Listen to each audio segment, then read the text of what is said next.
이번 시간은 한자를 학습함에 있어서 글자를 통째로 외우는 것이 아니라 종과 종에 맞게끔 적합하도록 2023년 현재 시점에서 한자어를 풀이하는 학습 방법을 소개해 보도록 하겠습니다.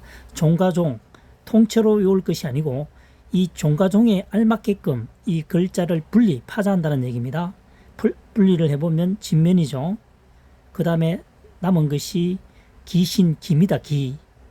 보일시, 두 음으로 쓰입니다. 시기하다, 시기하다 이렇게 외우면 되겠습니다. 집에서 귀신을 모시는 집은 종갓집 맞죠? 종갓집입니다. 종가 종입니다. 그 집안의 어뜸이죠. 해서 어뜸종으로도 쓰입니다. 어뜸종, 종가종. 그렇죠? 집에서 귀신을 모시는 집이 종가다, 종가종. 종가는 그 집안의 어뜸이다, 어뜸종입니다. 종손집이죠. 그 다음 두 번째가 모을 종자입니다. 2급에 해당하는 글자군요. 실사변이죠. 실사변. 그 다음 뭡니까? 종가종입니다. 시를 종갓집에 거두어 드린다는 거죠. 그러니까 뭐죠? 모은다는 거죠. 모을 종자입니다. 무슨 얘기냐면은 옛날에, 현재 말고요, 수백 년 전에는 형제들이, 특히 남자들 형제들 같은 경우는 분가를 하게 되면 다 그 주변에 삽니다. 주변에 한 집에 살거나 아니면 그 주변에 삽니다. 그래서 일을 해서 그것을 전부 다 종갓집으로 모읍니다.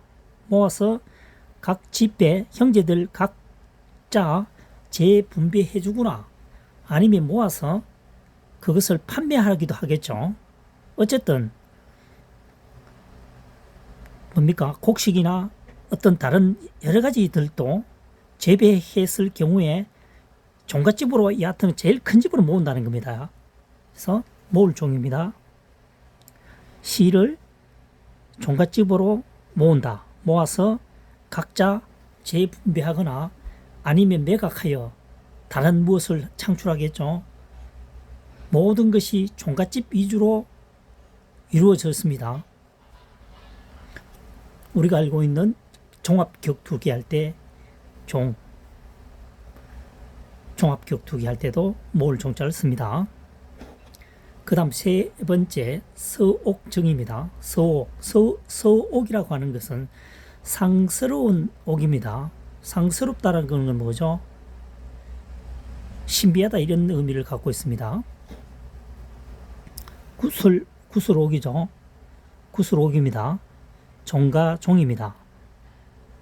그러니까 뭐죠? 구슬 중에서 종가, 아까 어뜸이라 그랬죠? 구슬 중에서 어뜸인 것은 뭐다? 서옥이단 말이죠. 상스러운 옥이라는 거죠. 일반적인 옥이 아니다는 얘기입니다. 그러면은 지금 이 구슬옥이라고 했는데 사실은 이게 임금왕이죠. 임금왕인데 잠시 설명해 보겠습니다. 임금왕인데 이 구슬옥은 단독으로 요 글자 하나만, 그러니까 구슬옥이죠. 요렇게 구슬옥으로 다른 게 안 붙고 요 글자만 사용할 때는 점을 찍습니다. 구슬옥입니다. 그런데 보시다시피 이 글자는 마루종 옆에 지금 하나 덧붙여져가 있죠. 덧붙여서 이 글자가 단독으로 사용하지 않고 글자가 합체되어 하나의 요 부분으로 사용될 때는 이 불동주를 없앱니다. 없애니까 뭐가 되죠? 임금망입니다. 임금망으로 보이지만 임금망으로 쓴 거 맞죠? 사실은 이 풀이할 때는 뭐로 돼야 된다? 구슬이 돼야 된다는 얘기입니다. 이해 가십니까? 다시 한번 설명해 볼까요? 이 구슬옥은 여기처럼 임금왕의 점주죠. 이렇게 쓰면은 구슬옥입니다. 그럼 이 주변에 아무것도 없죠?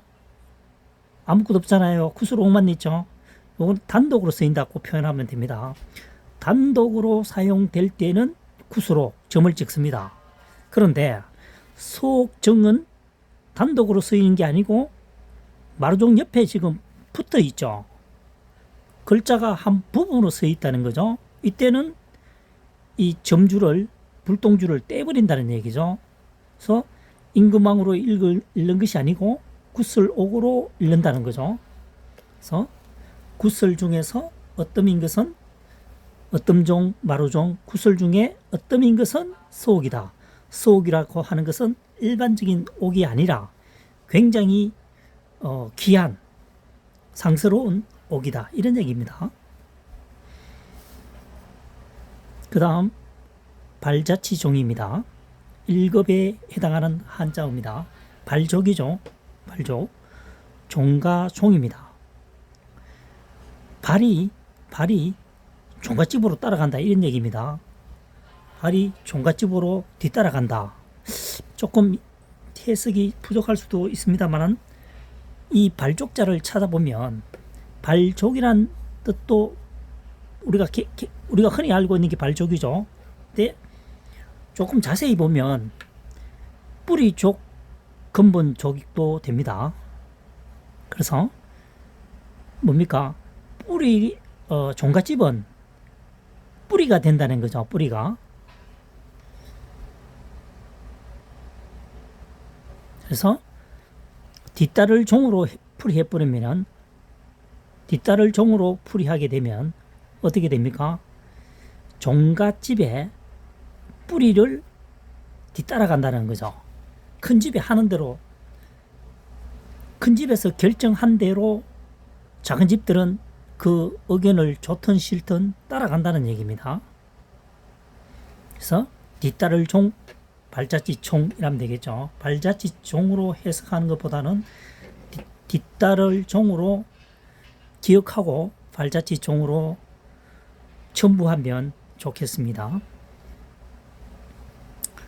다시 한번 설명해 보겠습니다. 종과 종이죠. 어떤 종? 종과 집의 근본을 뒤따라간다는 거죠. 모든 결정은 어디에 있다? 종과 집에서 최종 결정을 하게 됩니다. 큰 집이 최고다는 얘기죠. 발자취 종이 되겠습니다.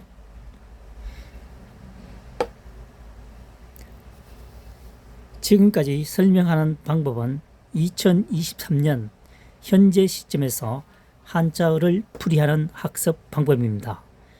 그것은 주어진 한자어를 최대한으로 활용, 지금 현재 종가종, 모을종, 소옥종, 발자취종 전부 다 주어진 한자어를 가지고 풀이를 했잖아요. 그런데 각골문이나 설문해자는 주어진 한자를 가진 것이 아니고 수천 년 전에 만들어진 글자를 토대로 하다 보니까 조금 이해가 안 가는 부분이 많을 겁니다. 그래서 저는 학자가 아니고 이 한자를 효과적으로 학습하는 방법을 연구하기 때문에 현재 시점에서 접근하는 게 가장 쉽겠죠. 현재 살면서 우리가 보지 못했던 수백 년, 수천 년 전을 거슬러 올라가서 그 글자를 풀이하는 데 도움이 되면 당연히 그렇게 해야 되겠죠. 그런데 무엇보다도 중요한 것은 현재 시점에서 접근하는 것이 가장 이해가 빠르겠죠.